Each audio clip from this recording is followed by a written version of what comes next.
The subject for tonight's trialogue is a subject near and dear to my heart. You might even say it has my initials on it. I had decided to talk about time, and then there was a request to do so that must be the general drift of our interest and intent as far as what I can contribute. I'm very interested in time. I'm very interested in the largest frames into which phenomena can be fitted, and sort of the various ways in which we view our humanness if we change the way we look at time. And I think that it's sufficiently unsecured by science that we need feel no trepidation about doing this. What I mean by that is examine or recall to yourself for a moment what it is that orthodoxy teaches about time. It teaches that for reasons impossible to conceive, the universe sprang from utter nothingness in a single moment. Now, whatever you might think about that idea, notice that it is the limit test for credulity. In other words, if you believe that, you could believe anything. It's impossible to conceive of something more unlikely. Yet this is where science begins its supposed rational tale of the unfolding of the phenomenal universe. It's almost as if science is saying, give us one free miracle, and from there the entire thing will proceed with a seamless causal explanation. But there is an aspect to the phenomenal universe that I think impinges on anyone who undertakes to examine it, that is not given any weight whatsoever by science. And that is that when we look at the span of time which stretches from the Big Bang to the present moment, it's very clear, I think, that complexity has aggregated toward the nether end of this process in the dimensions in which we find ourselves. And for example, the early universe was very hot, and only a kind of electron plasma could exist. Hence, there was no atomic physics, no molecular chemistry, only the physics of plasma. By cooling, complexity appears. This is not argued. But what interests me is that each successive advance into complexity occurred much faster than the stage which preceded it. So the first billion years of the life of the universe was an extraordinarily boring and empty period. Basically, atomic systems were forming, the simplest elements were aggregating into stars. This permitted fusion, the cooking out of heavier elements, and after some long period of time, carbon appeared. And of course, 4-valent carbon then permits a whole new set of properties to emerge, including ultimately life. And I'm moving through this very quickly because what I want to concentrate on is what I call the short epochs. And my terminology here is largely drawn from Alfred North Whitehead, I think is the great unsung hero of British 20th century philosophy. And he had a notion of a progression of epochs leading toward what he called concrescence.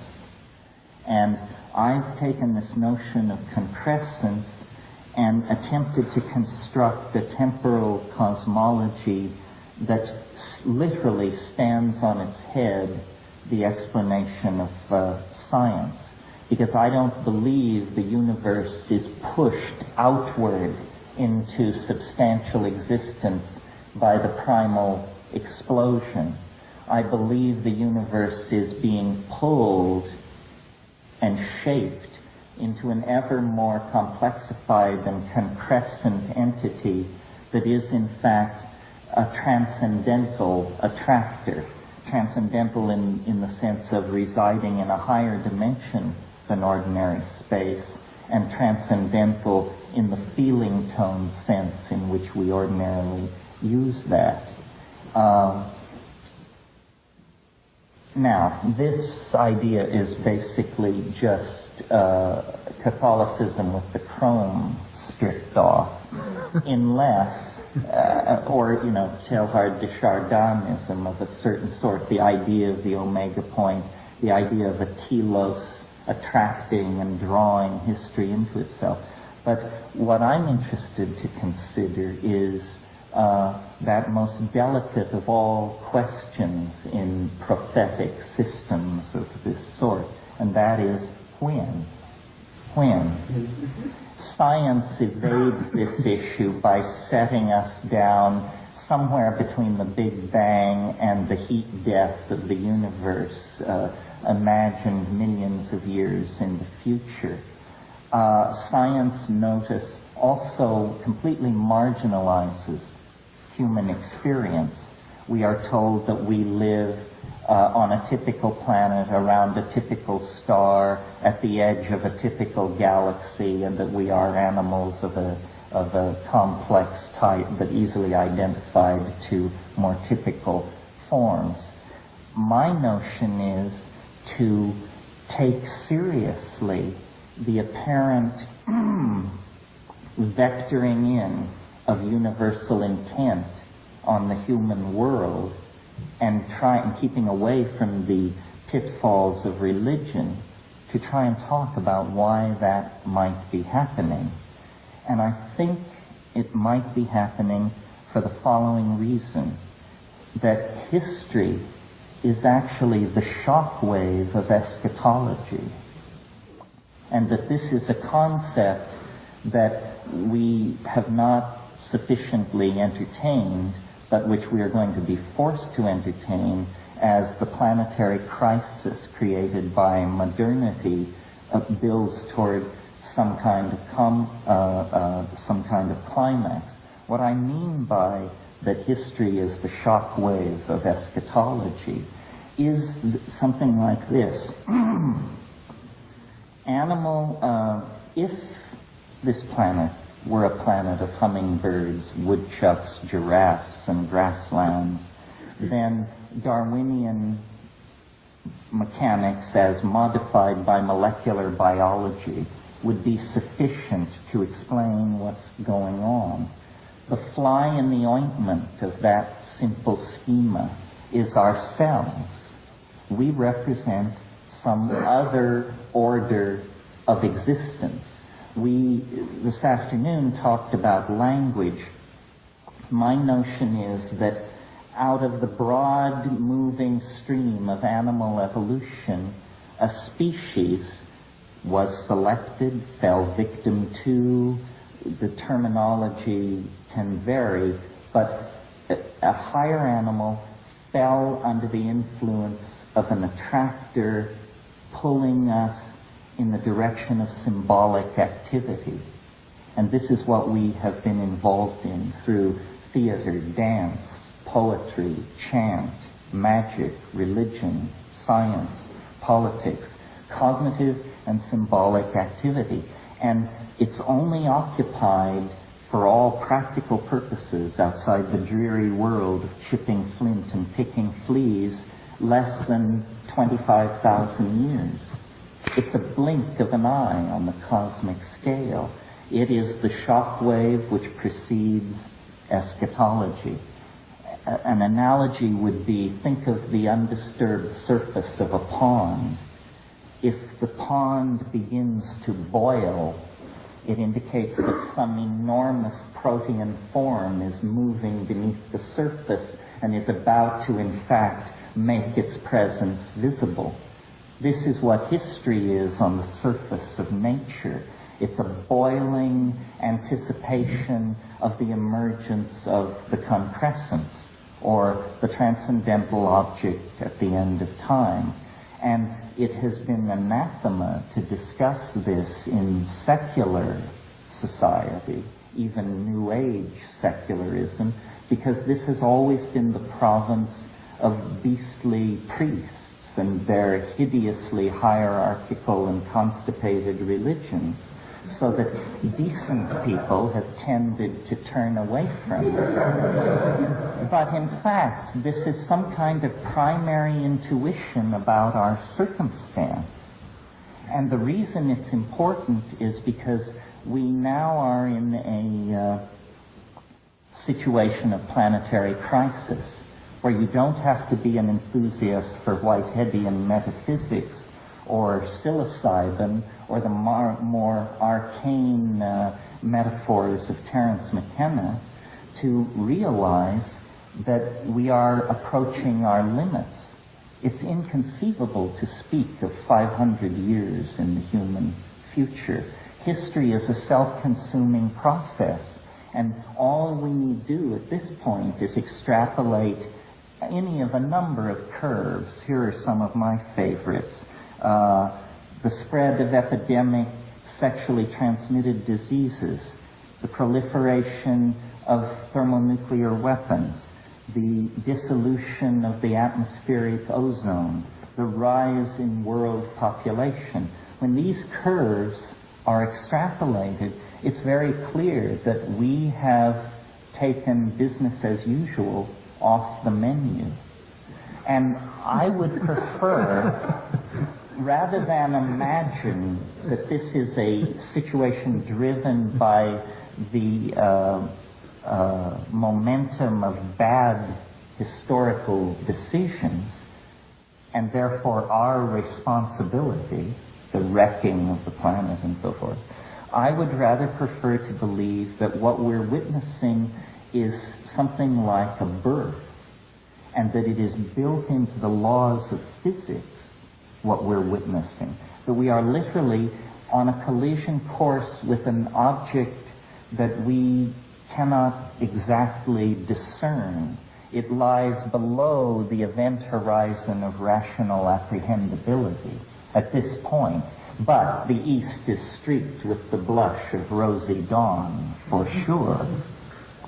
And what it portends, I think, is an end to our fall, an end to our sojourn in matter, and an end to our separateness.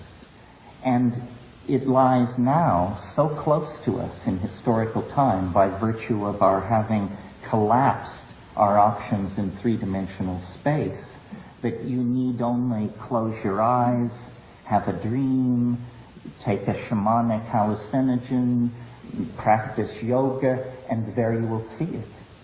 It's an attractor which has been working on the species at least 1 million years, and I maintain that this is actually somehow a universal attractor, and we represent a concrescence of complexity that is truly transcendental.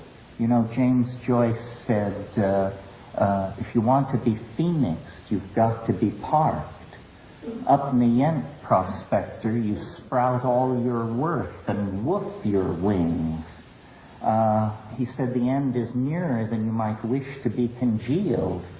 And I'm essentially carrying this same notion, because I think that otherwise we're going to be victimized by an enormous pessimism arising out of the bankruptcy of science, positivism, ordinary politics, so forth and so on. The ride to the end of history is going to be a white-knuckle experience. And I offer this metaphor in the hope that it may make the trip to the transcendental object glittering at the end of time an easier ride. Gentlemen.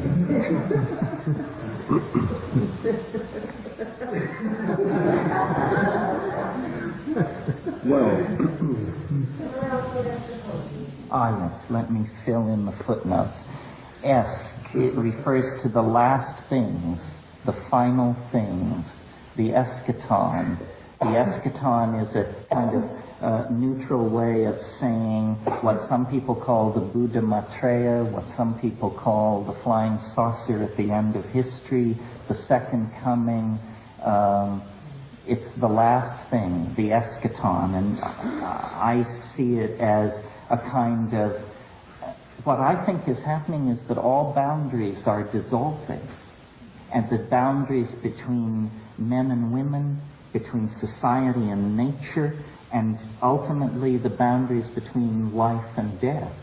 And we are going truly beyond ambiguity, beyond syntax. We have been trapped in a kind of demonic simulacrum for 25,000 years, created out of language. And now somehow this accelerating process of involuted connectedness that characterizes this Whiteheadian progression of epochs toward the concrescence is in fact being fulfilled. And it's, I think, quite extraordinary.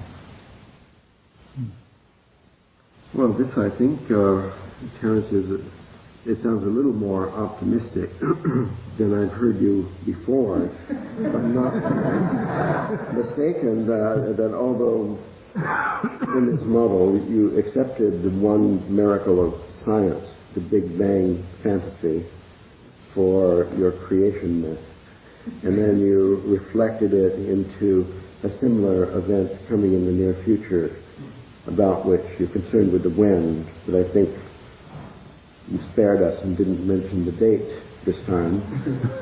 Yes, I thought it should be a sort of a generalized discussion of the assumptions that come out of this kind of thinking. But when the forthcoming event, that the optimistic part is that, I think for the first time I've heard you describe it as a birth. The optimistic event is interpreted by you as an eschaton. This is, I think, a myth made real, like a Christmas tree where the events of history are kind of pasted on it, and as this tree sort of shapes to a point at the top, you've drawn history around it in an ascending spiral that just ends at that point where they put the star. Now, I think this is a myth, and that history can be wound on the form in a lot of different ways, and only by starting with an assumption, which to me is very symmetric and identical to the big birth of the universe that for which you make fun of science. I agree with you there. That far, we're together. But this, it puts me in mind of the history of history, where the concept of time in different cultures suits different models, of which there are but few.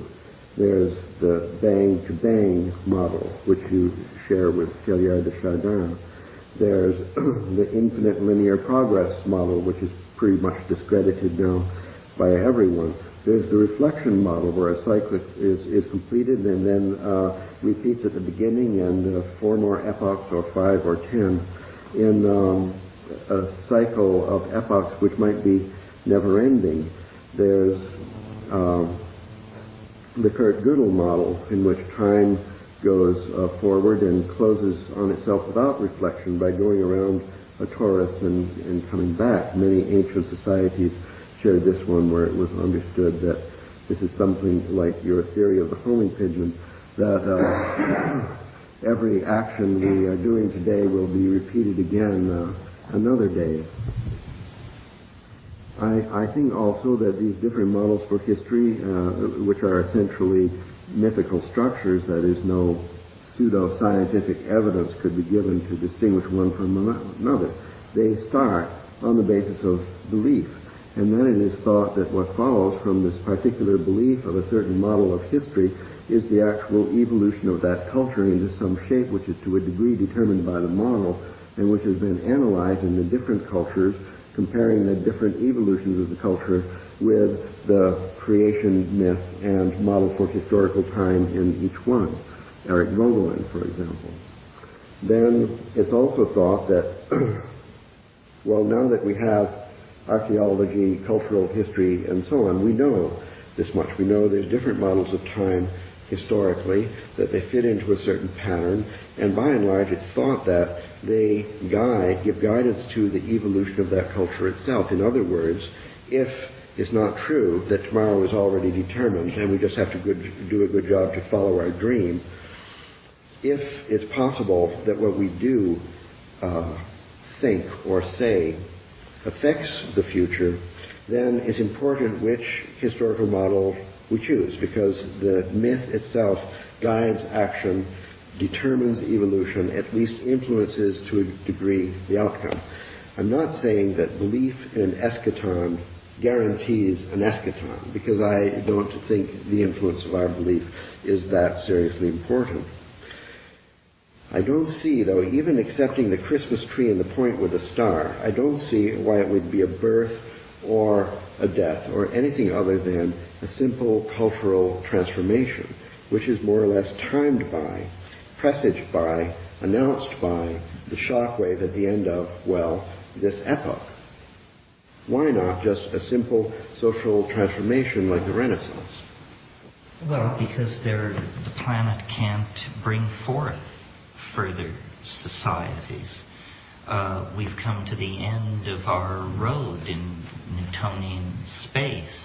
And that's what I wanted to say. I mean, wouldn't you agree, Ralph, that when we look back over the whole history of life as known to us, what it appears to be is some kind of strategy for the conquest of dimensionality. In other words, the earliest forms of life were fixed slimes of some sort, and then you get very early motility, but no sense organs. The being literally feels its way from one point of perception to another. Then you get sequestering of light-sensitive pigment on the cell, and the notion of a gradient of here and there appears. And then for a long, long time, it's the coordination of, backbones, skeletons, binocular vision, so forth and so on. Then with us, some fundamental boundary is crossed, because we are beginning apparently the conquest of terrestrial space ended with the cheetah or something. But in us, what begins is the conquest of time, first through memory and strategic triangulation of data out of memory, and then with the invention of epigenetic coding, writing electronic databases, an ever more deep and thorough spreading out into time. And so this eschatonic transition that I'm talking about, essentially all that's happening is that the deployed world of three-dimensional space shrinks to the point where all points are cotangent, and it literally goes into hyperspace. It's no longer a metaphorical hyperspace. And so what we're saying here is, you're right, it's no big deal, and yet what it actually will come to be seen to be is a transition from one dimension of existence to another. But a continuation of this universal program of self-expansion and transcendence that can be traced back to the earliest and most primitive kind of protoplasm. Isn't this a fancy way of saying we're running out of time? Yes, time is speeding up. There isn't much left. Someone said time is God's way of keeping everything from happening all at once. Well, my notion is that we are caught, think of the transcendental attractor as a kind of black hole into which we have fallen into its basin of attraction, and now we're circling ever faster, ever deeper as we approximate and approach to this singularity. The eschaton is simply a singularity. It exceeds rational apprehendability. Somehow, intrinsically, in principle, it lies outside the framework of possible description. We're on a collision course with, the unspeakable. And that explains why we are not groveling around like groundhogs and other animals. We have been selected out for this very, very peculiar metamorphosis via information and the conquest of dimensions to become something completely other, a new ontological order of being, as we represent now a new ontological order of being when contrasted to animal life. Now we're apparently about to take one more step. But it's too early to tell. Let me just respond for 1 minute, then we'll see what Rupert thinks of this.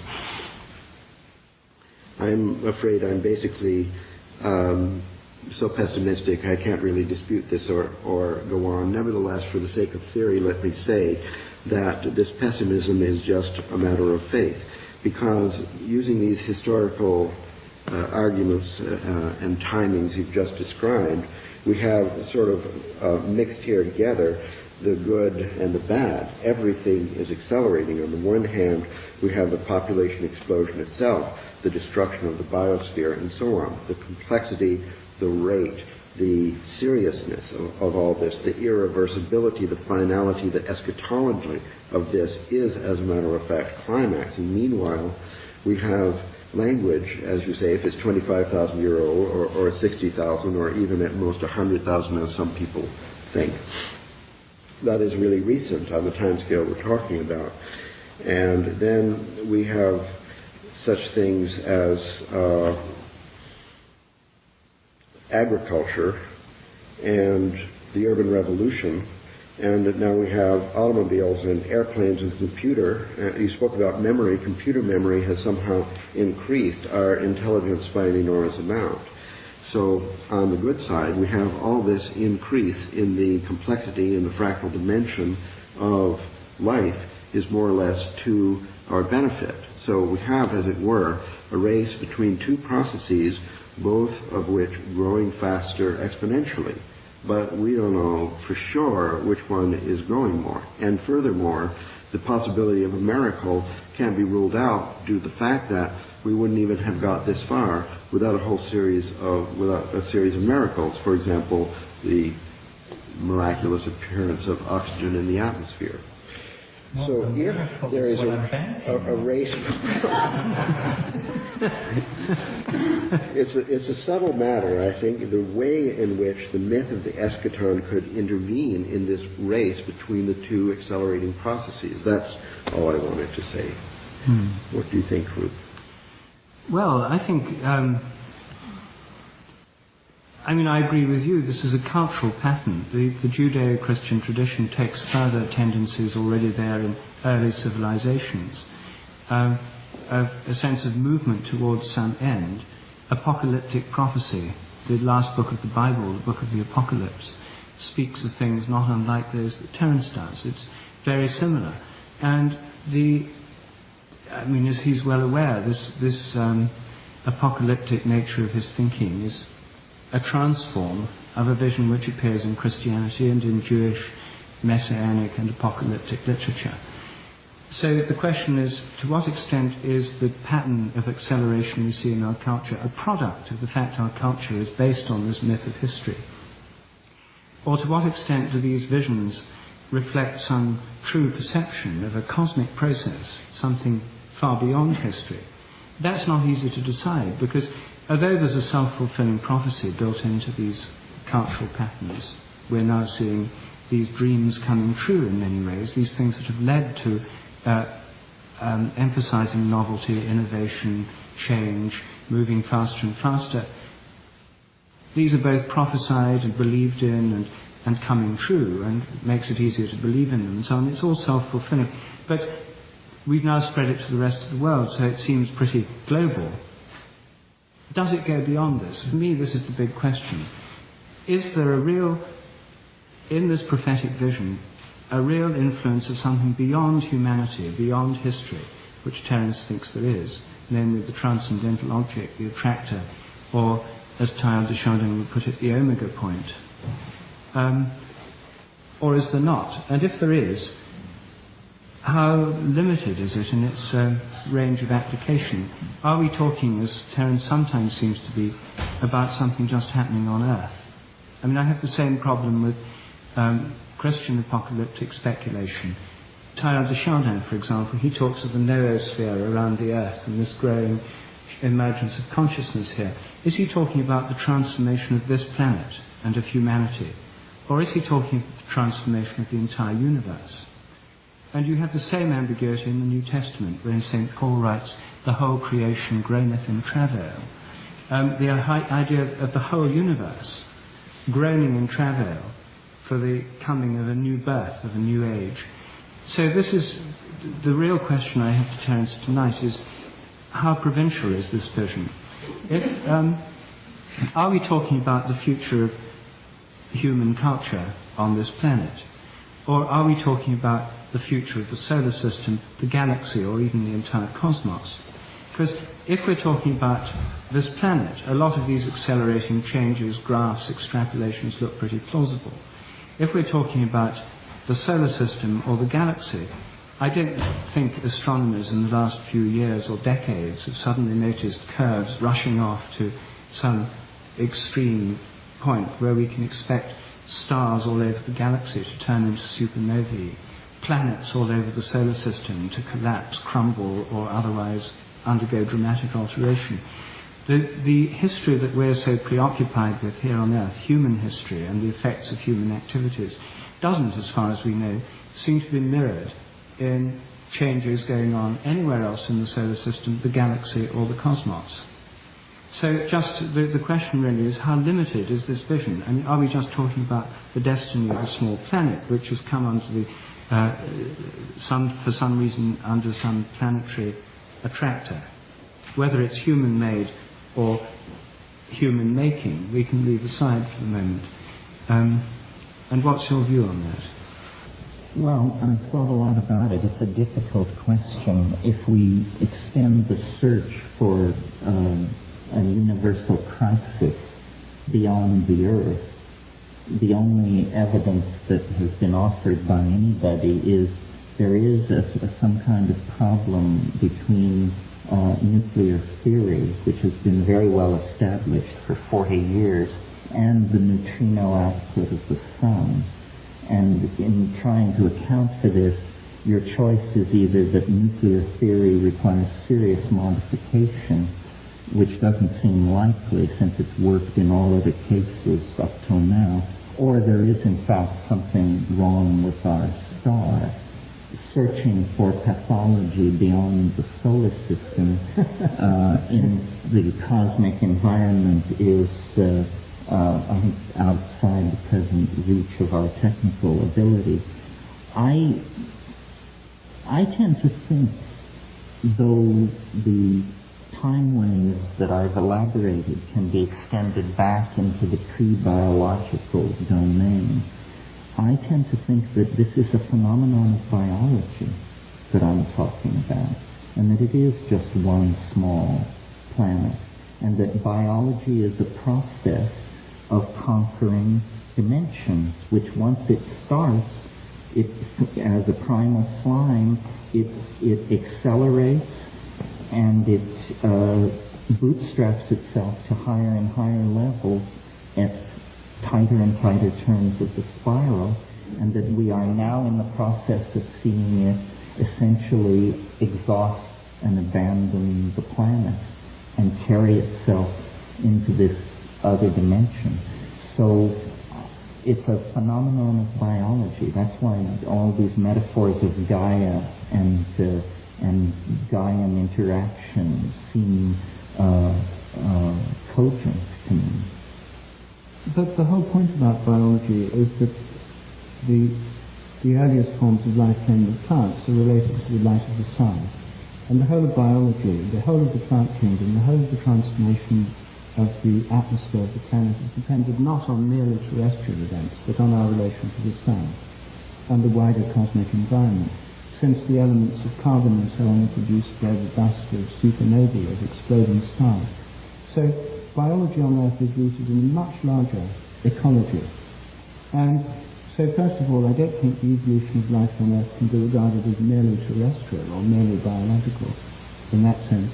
And secondly, every human culture that talks about some light pulling it from ahead, some vision that's going, has tended to talk in terms of images of celestial influences of one kind or another. Sky, planets, stars, heavenly influences of one sort or another, which suggests to me that if we're to take them literally, and you take most of these things quite literally, really, that we have to look for influences from outside the Earth working on us. The transcendental object may be located or channeled through the sun, other stars, planets, constellations, something to do with the astronomical environment. Well, if it is truly a higher dimensional object, then it is in some sense everywhere in this universe. And so all routes of evolutionary progress may lead into this. It's a kind of universal hologram of time and space into which we enter into some kind of, I suppose, galactic community of intelligence or something.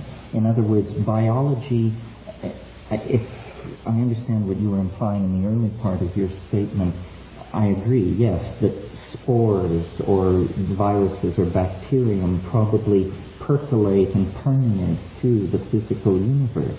And wherever they come upon a planetary environment in which they can work their magic, then life takes hold, and from then on, it's a battle in which life attempts to modify the abiotic environment and control it and keep it at equilibrium sufficiently for the program of bios to be put into place. And that program is to go from this initial seed to a return to the higher hidden source of all outside the pleroma of three-dimensional space. It's a kind of Gnostic return idea. It's an idea of alchemical sublimation and rarefaction. I see the cosmos as a distillery for novelty, and the transcendental object is the novelty of novelties. And when we formally define that, we discover we are getting something like a Leibnizian plenum, a monad of some sort, a tiny thing which has everything enfolded within it. And that means that you're in another dimension where all points in this universe have been collapsed into cotangency. And it is an apotheosis. It is an apokatastasis. It is something else in Greek. I'm not sure what. Pure poetry. While trying to listen to this, did I not observe a consensus that, as a matter of fact, it's provincial? Is that right? That I'm suggesting biological catastrophe on planet Earth. Well, the rest. Yes, the Earth is giving birth to a hyperdimensional being. In spite of the fact that the eschaton permeates as a higher dimensional object the entire universe. As a matter of fact, it's got a special sub-eschaton with a more accelerated program just for us. Salvation proceeds on many schedules, my son. The fact that the galaxy is spiral suggests to me that in the interest of modesty, we should probably confine this supposition to the notion that it's happening within the galaxy. It's perhaps what spiral galaxies are about. Well, the sun is burning out. People believe that. A mere 500 million years to go. Well, a little bit longer than the 18.5 years that... Well, but excuse me, if there is a problem with the neutrino output of the sun, the orthodox interpretation of that is that means the sun has stopped and gone off the fusion boil and is in fact just sitting there. And the amount of time it would take for evidence of this having gone off the boil to percolate to the surface is about 25,000 years. And the moment that it happens, 8 minutes later, the radiant energy reaching the Earth will drop 60%. I'll accept your lower bound of 25,000 years without further discussion. Let it be known.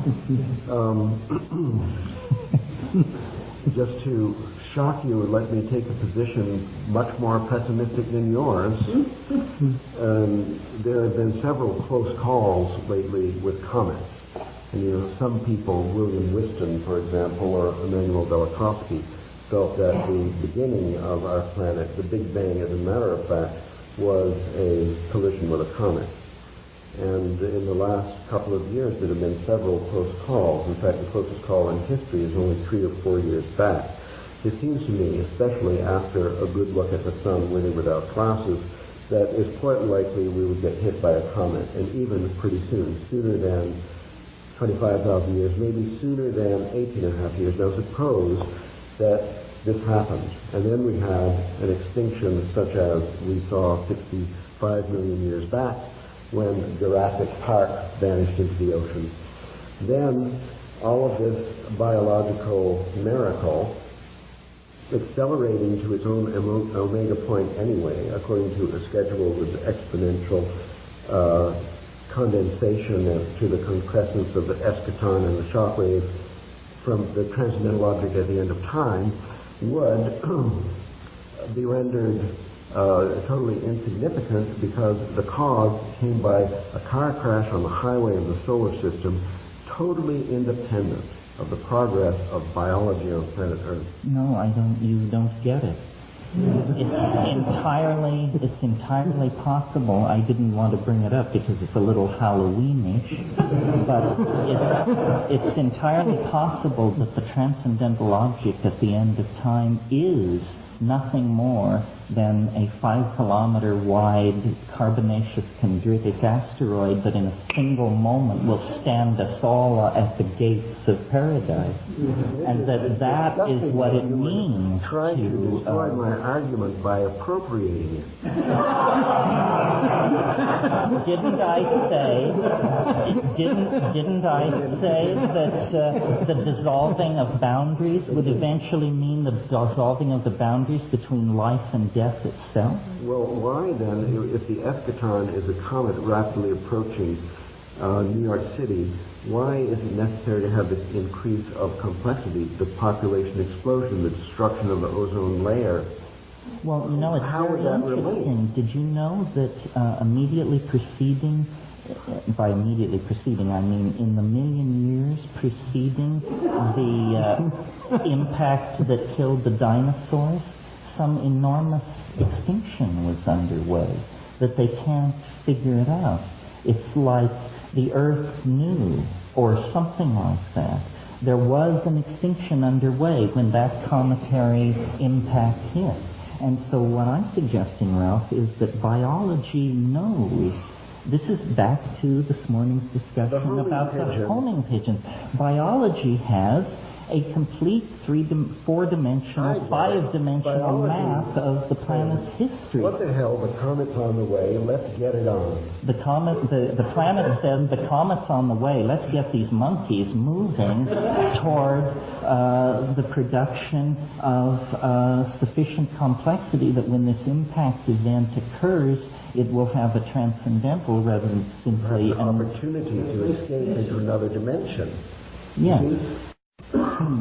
So all of history is this curious relationship with this intuition that nobody wants to face, but nobody can quite get rid of, and so here we're sacrificing goats, and we're doing this, and we're doing that, because we have this very restless feeling that all is not well in three-dimensional space and time, and, history keeps bearing it out, and now it's upon us. It's,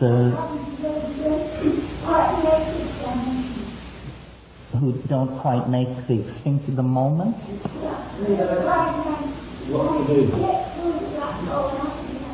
Well, the instructions... Well, here's the idea. Jorge Luis Borges, the Argentine surrealist, he had an interesting idea. He felt that a species could not enter hyperspace, whatever that means, until the last member of that species perished. And so what is happening here is that vast numbers of souls are accumulating in some dimension, waiting for us to decently depart this mortal coil so that the human family in a body can find itself at play in the fields of the Lord. I'm still Christian after all. All along.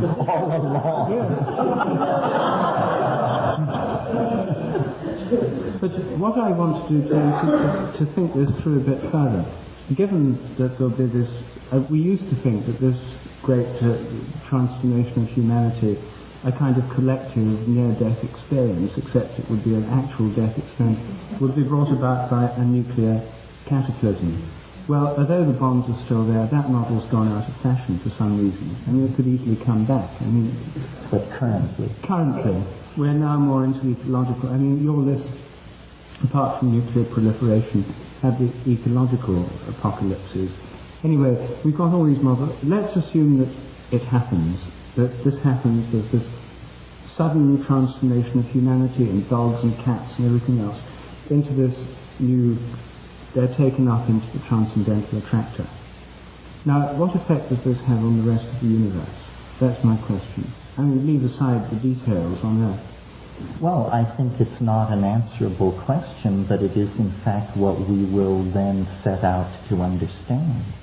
That we are literally packing up and preparing to decamp from Newtonian space and time for the high road of hyper-dimensional existence. And we may find ourselves, the least in the grand councils of the who knows what, or we may find something, I imagine, entirely unsuspected. I mean, in fairness to the audience, I should say, these things don't spring de novo for me. I mean, I talked this morning about shamanism anticipating the future, and that was how that magic was worked.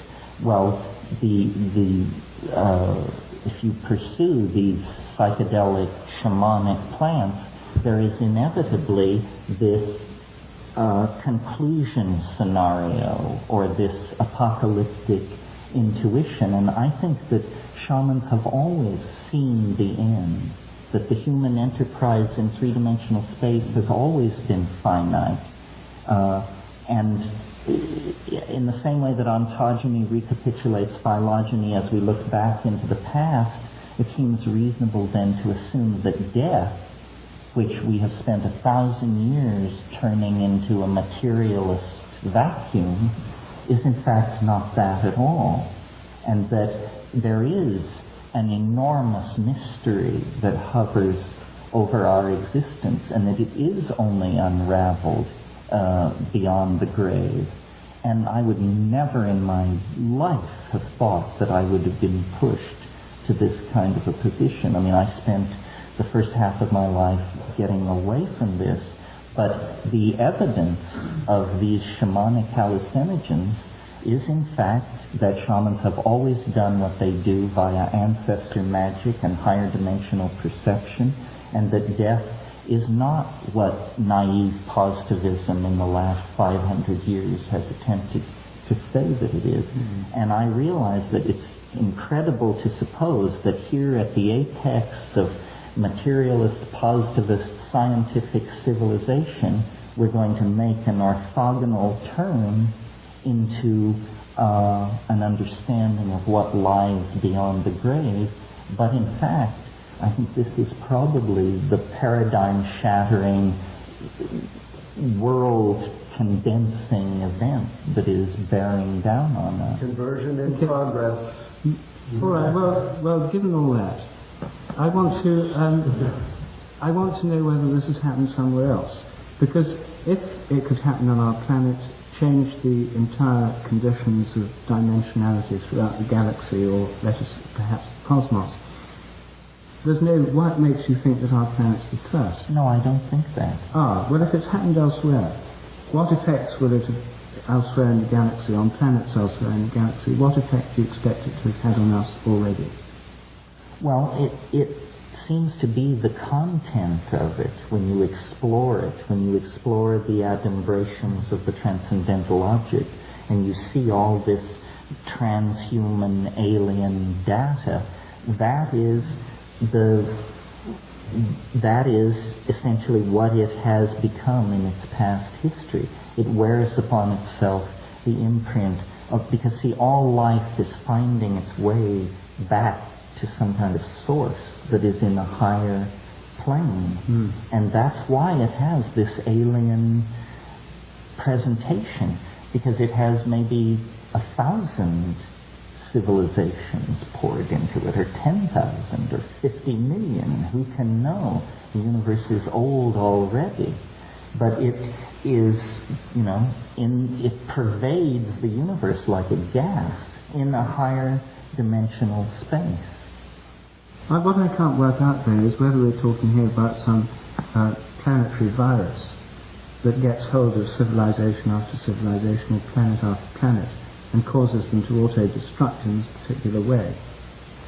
Or whether we're talking about some cosmic process, because whatever it is, it seems to be pretty local to planets. It seems to me it's just a continuation of life's program of conquering whatever dimension it's up against that it has not yet conquered. And probably that process is endless. That's what life is. It's a chemical strategy for the conquest of dimensionality.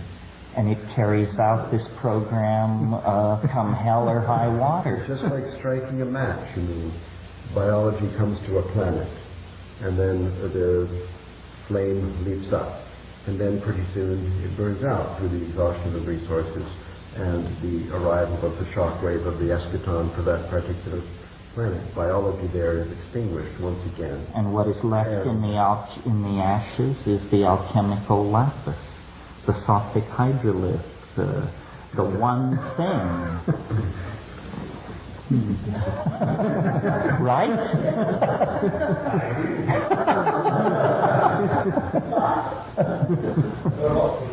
Yes, well,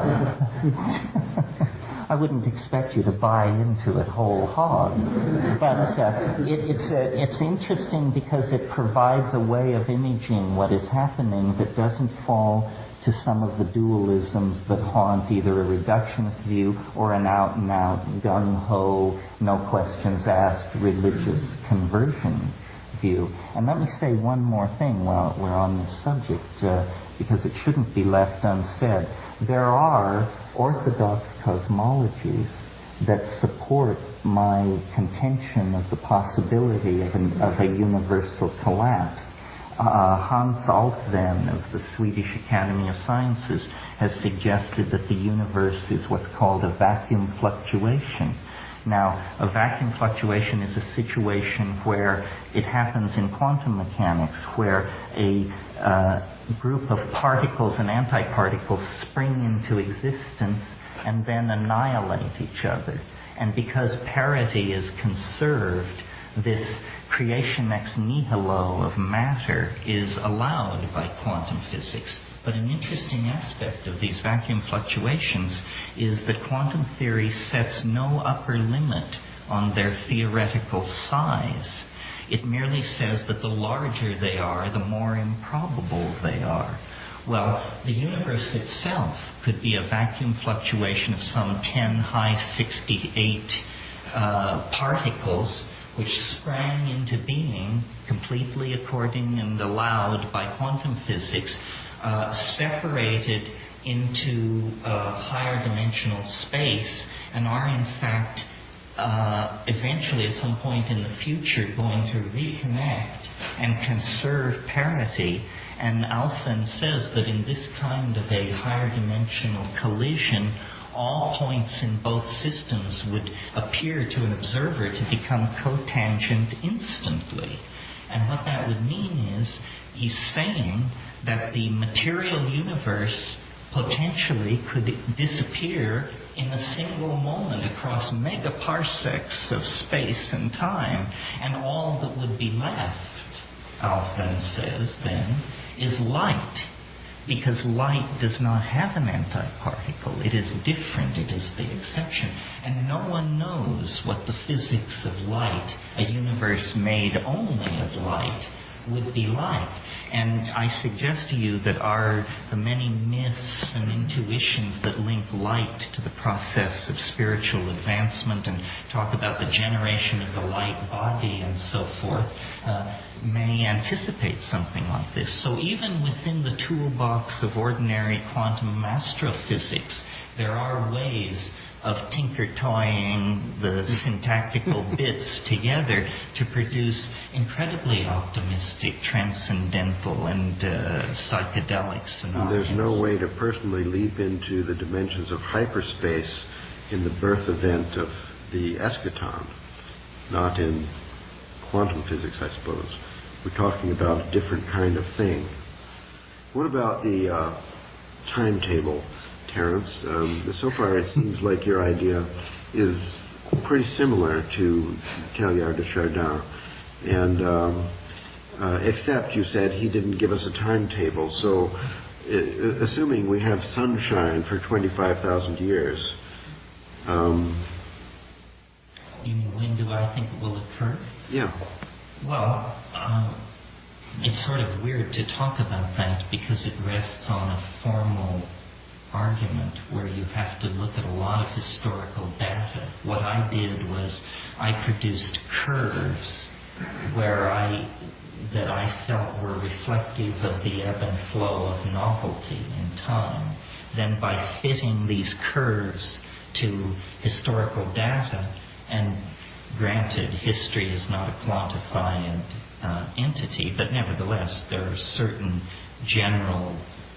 there's general agreement, for example, that the Greek Renaissance was a novel time, the 20th century was a novel time. So by doing this, I slowly refined down a prediction based on a spiral closure, which makes it happen much faster than you would expect, of the winter solstice of 2012 AD.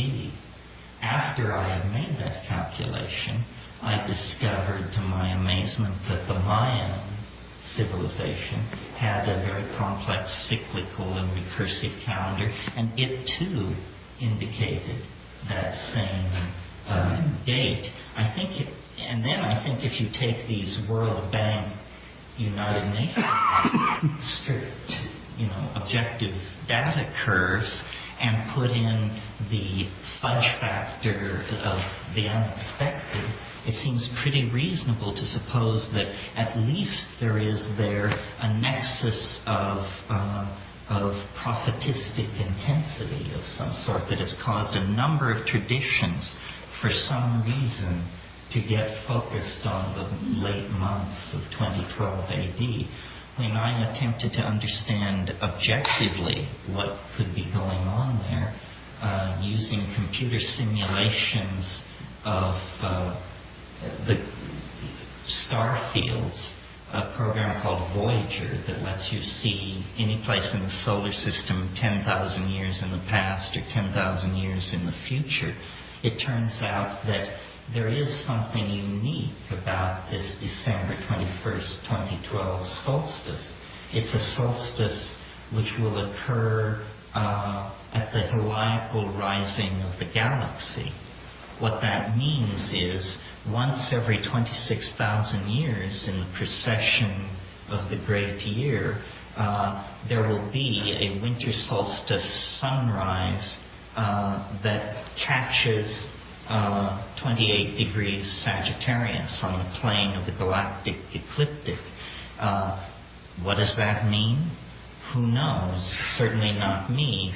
In Hamlet's Mill by Giorgio de Santillana and Helga von Dechen, who were both very well-respected historians of science, they suggested that for ancient peoples, these were somehow galactic gates or way stations of some sort through which souls had to transit to make their way back to their higher and hidden home. This is not compelling stuff to me. I find it a little too mediumistic or something, but nevertheless it is an objective fact that the heliacal rising of the galaxy, which occurs once in 26,000 years, will occur on this date I chose, and that I did not know that at the time, nor did I know. Well, that's interesting, I agree, but let's look at this. We have here the coincidence of three different things. One is what you did looking at historical data, which I think we could fairly describe as a novel and very interesting and fancy kind of mathematical extrapolation of historical data that does sort of culminate in a point. We grant you that. The other two things, the Mayan calendar and the greatest astronomical conjunction in 26,000 years, these are both periodic phenomena. The Mayan calendar repeats the cycle in 26,000 years, and the greatest conjunction in the galaxy, from our perspective in the galaxy, recurs every 26,000 years. So they could be expected to recur once more before the sun gives its last gasp and biology must extinct. So if we would weigh these things equally, it would kind of suggest that your mathematical extrapolation, which is good, I like it, but it's not the same as the reportage of a shamanic clairvoyance that you were talking about, of a hyperdimensional investigation. This is more like academic scholarship with huge database of history and this imaginative curve used to extrapolate the data. So this suggests that your extrapolation curve could actually be reversed, like you take it like this, it ends here, you take it out and you rotate it around and you put it back there. And then you have a completely different model which must necessarily, without a doubt, equally well or poorly fit the historical data up to now, and yet it has a future, but only for 26,000 more years. In spite of this, that it's not a shamanic reportage, it's not an ironclad extrapolation, and it's not a coincidence with two other disparate eschatological predictions, then I think the case for this actually being the omega point is weak. You should think about this. It's an important day. It's some kind of transformation. As far as the transition from all of us into the fifth or eighth dimension, I don't see a case for it. Well, we'd have to look at it, because what it comes down to then is a very fine-tuned argument, looking at a particular curve, looking at historical... Look at the curve, reflect it around, and put it on the other side. What's to contradict this? History sort of starts running backwards from the point of view. I'm not sure if I can explain, but there is an answer, and I'll try. It's something like this. It's a damped oscillation. It actually does run down. It isn't elegant to try to make it one cycle within a larger or extrapolated set of larger cycles, because it has a built-in spin-down factor in it that makes it pretty clear that it is a single, it's many cycles embedded within many other cycles, but on its highest level, it actually has a beginning and it actually has an end. It just seems to you, looking at this, radically implausible that there would be any future after this point. Well, I've thought of many, many ways of thinking about this that would make it not so catastrophically radical. And here's a very simple way that makes everybody feel a little better. Suppose that what happens on December 21st, 2012 is physicists who have been laboring for some time toward the technology of time travel actually succeed. Well, then suddenly the wave is fulfilled, and yet the heavens do not fall, and angels don't appear to lift us into paradise. It simply shows that the reason history ended at that date was because after the invention of time travel, the notion of a seriality of events ceases to have any meaning, and so everybody agrees, well, history ended yesterday, and it did end, and we now live in the post-historical atemporal bubble where you not only tell where you live, but when you live. And everything would be very nicely fulfilled then, and people would say, well, the people who saw it coming got highly agitated because they didn't realize what it was that was coming. Now we know what was coming. It turns out to be just like the invention of the steam engine or powered flight or anything else. We needn't assume these cosmic dimensions to the transformation. You've given but this we up, must assume the transformation. There are still some alternatives? Oh, there are other alternatives. Here's a good one. How about this one? December 21st, 2012 AD, I drop dead. Then everyone says, well, how peculiar. It was only about him. That's really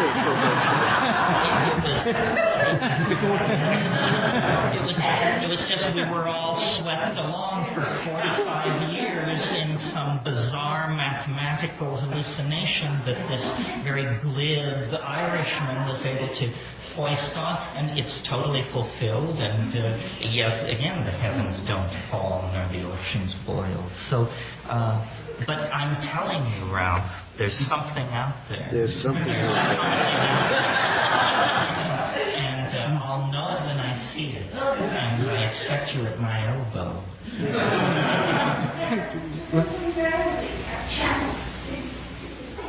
Well, I'm sort of a bad person to try this all out, and I'm kind of an unfortunate bearer of this message, because if you knew me, you would know that I'm actually not a very pleasant or nice person, and I'm very hard on, there's nothing, believe it or not, I hate unanchored speculation. And yet I find myself in the position of leading the charge in the greatest unanchored speculation in the history of crackpot thinking. So it bothers me. See, my method, which I can't really go into tonight, but it's very formal. What I say is, it's very easy to predict the future, because who the hell can say you're wrong, you know? It's just fire-free zone.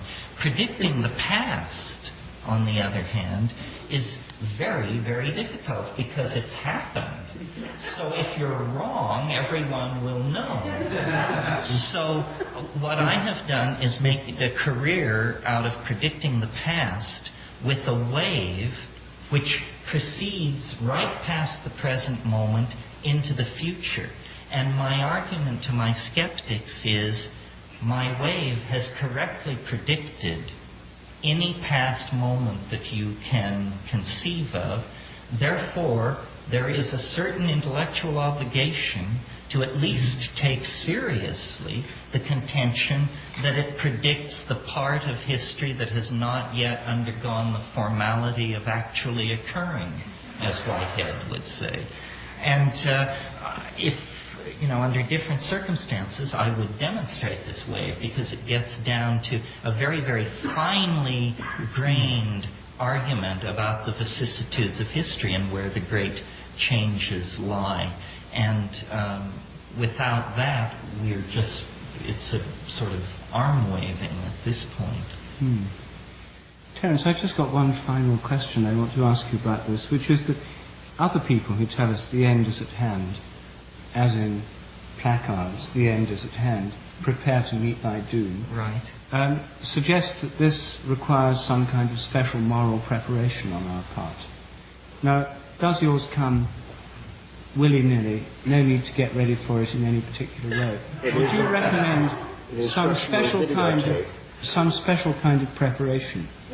Well, this is a very difficult question for me because much of what I was involved in many years ago was political activism, political struggle, and yet when I go to my sources on this matter, they assure me that it's a done deal, and that possibly one might spend one's time reassuring other people, but only if you felt like it, or something like that. The walls are now so high, the creode so deep, the momentum so tremendous, that I really don't think anything could swerve or divert us from what we are being drawn into.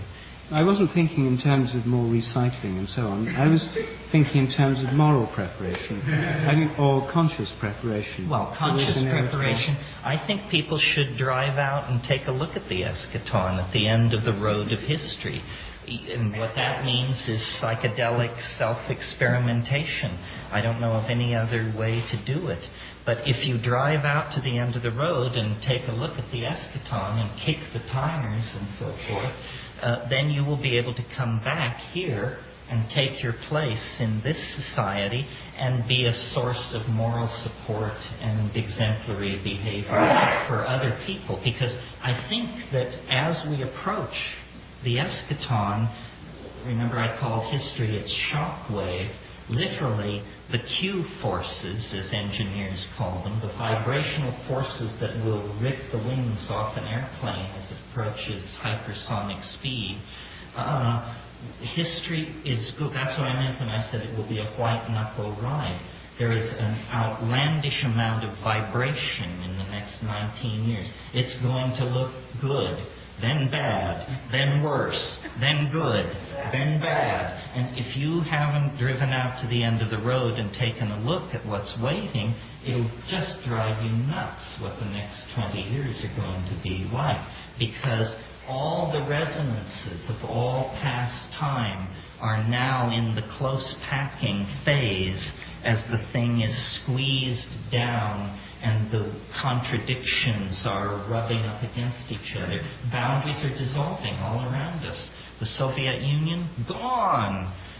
Yugoslavia, gone. America as a great power, gone. Good taste, gone. Boundaries dissolving all around us. This is going to happen faster and faster and faster. And governments now, all they're doing is managing a spreading wildfire of uncontrolled catastrophes and trying to keep us in the dark about how bad things really are. And so it's good to go out and take a look and reassure yourself that it's there. And to open it up. Yes. Terence, you sound to me like a psychedelic version of Karl Marx. Well, Marx was the last great millenarian theoretician in Western civilization. That's right. He was convinced that history was the result of the interplay of conflicting classes, and once that conflict had been removed, history itself would cease. And I hear a similar story, except the players are not the classes in society, but these various forms of global problems that we have. And it could be that it's a kind of test arranged by this attractor down the end of the road there that's leering at us and saying, let's see if you guys can get yourselves together enough to get around this one and show us that you can reach a higher stage of evolution. If you don't make it, you don't survive. If you do make it, then you go to the next step on the ladder. Initiation ritual. A sort of, yes. I shouldn't put in this kind of phraseology. A series of hurdles to be leaped as we approach the your end. kind of language. It's not the way I exactly express it, but it's a fun way of talking about it. So it might not be the end. It might just be like entering the Masons or something like that. Yes, well, it's impossible to say, but you're right, certainly, that all of these factors are coming together. I don't see it as class war. I see it as a kind of universal Manichaean struggle between habit and novelty. And, habit is forever dragging novelty back down to its level. And novelty is forever conniving new ways to escape the control of habit. But the good news is, over vast spans of time, novelty always wins. And what we're simply seeing is novelty crossing a particularly significant milestone in its infinite journey outward towards self-expression. What about all these people that say we're really crossing from the Piscean age to the Aquarian age, and the emergence of high-speed electronic communications, etc., is the typical symptom of the Aquarian age, and it's high-speed communication, not astrology, but, and all this turbulence is because we're right at the point where we're crossing. See, I think that as we approach this eschatological object, the number of interpretations of what it is will just proliferate exponentially. I mean, false prophets of all sorts and thousands of variants will arise because everyone can feel it, and yet everyone has a unique perspective on it that then distorts their description of it. I mean, I think that all the messiahs and mystics of human history can be seen in this light. You could almost have a geometric theory of messiahhood and just say, if you were in the big league, the Buddha, Christ, Mohammed, Manai, Mahavira league, then you just caught a very bright reflection from the distant spinning eschaton, and then you embodied it and became a microcosm of that distant macrocosm. And religions are set marching by this means. Well, then the guy parading down at Hyde Park with the sign, the only difference between him and the big leaguers is he got a smaller scintilla of the noetic energy. And so then with each of us, we each have a perspective on the eschaton. And to the degree that we cultivate and fan that flame, we get an insight. Through the filter of our personal circumstance, the infinite interprets itself to us. Something like that. So we're all little bits of neurotic fallout. Fall in. We're all carrying a tiny piece of the whole, and at the end of time, each person will make their contribution. Yes, we're like motes being drawn in to this. Leaf mulching ants. In other words, we're all aspects of God. Yes, although I think God is a contaminated term, but we're all aspects of the transcendental other, and our deployment in three-dimensional space and time is just one aspect of its being, and we are in the process of finding our way to a nodal point of transition into a different dimension of its self-expression. Creativity, complexity, density of connectedness. And one reason I love this notion, you see, is because even the positivists agree that the most densely ramified physical material known in the universe is the human neocortex. So suddenly, no longer are we observers of the cosmic drama. It turns out it was our opera all along, and the universal drama of the production and preservation of complexity is met in us. We represent the most precious distillation of this 4, 5, 6 billion year process of the production and conservation of novelty. It returns us to the center of the cosmic drama and ennobles the human condition thereby. Well, so now there are new technical salvations being offered. The possibility, no one knows, well, not some people think they know, but it is assumed possible to perhaps migrate into some kind of dimension of electronic microstorage or something. we're all going to live in a gold ytterbium supercooled cube buried 1,000 feet beneath Copernicus and abandon the Earth to animal life, or that's not very attractive to me. On the other hand, I've never been downloaded into a chip, so I suppose one shouldn't knock it till they've tried it. But the virtual realities that I have seen have been hideously sterile and cartoon-like. On the other hand, predicting the pace of technological innovation, especially with these new technologies, is very, very tricky. The study of neural networks, parallel arrays, they are pushing out in directions where there could be unexpected breakthroughs in the imaging of human intelligence. Or take the cold fusion thing a couple of years ago.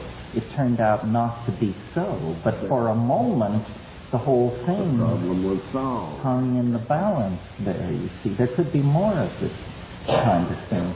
No one is directing or controlling the creative energies of this species. It's being driven by thousands of micro units called companies, all pursuing agendas they won't discuss with anybody who hasn't signed a non-disclosure agreement. So God knows what they're doing out there, and they're fiddling with life and mind and intelligence and micro dimensions and, you name it. So given the past history of technological development, I certainly wouldn't rule out breakthroughs that could make the timetable of my scenario even seem conservative.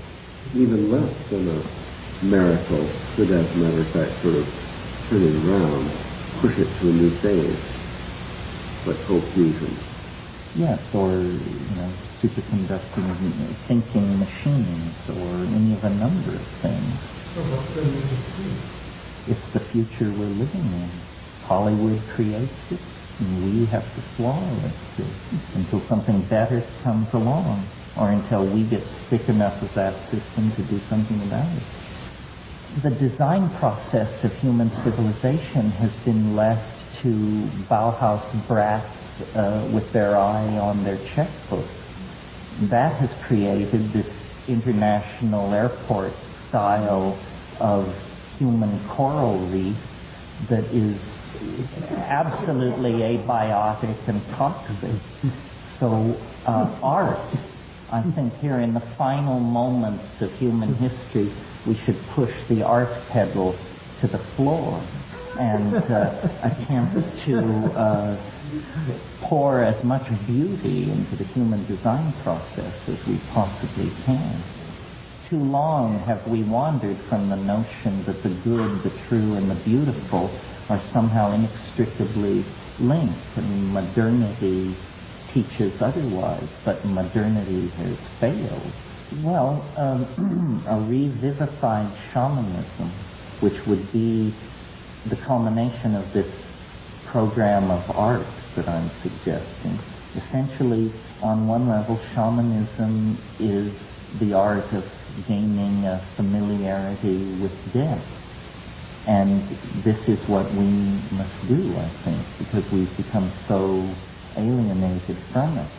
So part of what I talk about is a neo-archaism, that what we are, by leaving history, we're returning to the values that preceded history, where there was a great de-emphasis on material culture and a great emphasis on human bonding, feelings, cognition, that sort of thing. We have to re-empower our sense of self. We have accepted our place in a very rigid hierarchy as consumers of images, products, and ideas. And as everything dissolves, responsibility will flow inward to the individual, and we will be more and more held responsible for ourselves, our actions, our presentation. No more can we say, well, I'm white, or I'm American, or it won't work. we're entering into a domain of such freedom that the responsibility will be concomitant. And this is a beautiful thing. This is what all the struggle was about, human unfoldment. This is why all those kings were hung and all those, enemies of the human spirit turned back and defeated.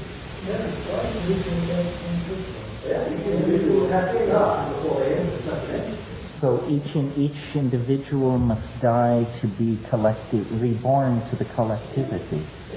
That sounds right. That sounds right. Yes. Somehow the modalities of both must be preserved in a higher union. This is the union of opposites, the coincidentia oppositorum that Jung and alchemy is all about. Well, I really see, now that we're on to this metaphor, what I've really been saying here this evening is that history is an alchemical process. This novelty that I'm talking about being conserved, we might as well have been talking about the sulfic waters or something. History is the act of calling into existence the perfect tool, which is discovered to be the self itself.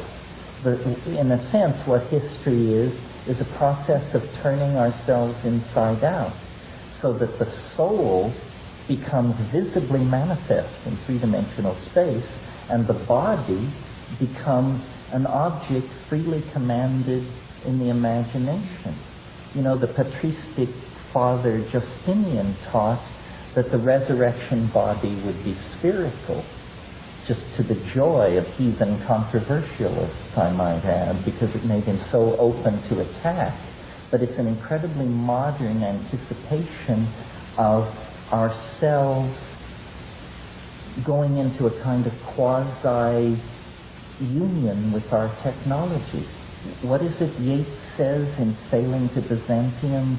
The part about how I would be a thing of gold and once out of nature I would be a thing of gold enameling, set upon a branch to sing of what has been and what will be. That is the idea that we change ourselves into an eternal, golden, superconducting, perfected object that transcends death, transcends space and time, and has no apparent connection to our physical image as animals. It's the alchemical sublimation. All alchemical processes are like fractal anticipations of this final rendering of the stone itself. No, it is the alchemical idea is not that one goes against nature, but that one aids nature and catalyzes it. And it's very explicit in alchemical thinking that what one does is one makes it happen faster. One accelerates, catalyzes natural processes. And so this is what we would be doing. We would essentially be by transforming ourselves in this way, we bring ever closer the final apokatasis. No, one has stepped from the mortal coil. Yes. Plato said, time is the moving image of eternity. And so eternity is outside the wheel. And that is what I mean by this higher dimension of completedness.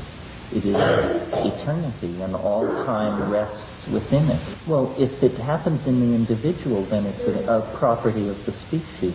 Ontogeny recapitulates phylogeny and vice versa. There are only these fractal adumbrations of the transformative process on every level. Yes, that's what I mean. Yeah. Well, we're past time, I see. Thank you for your indulgence, and thank you again for your indulgence.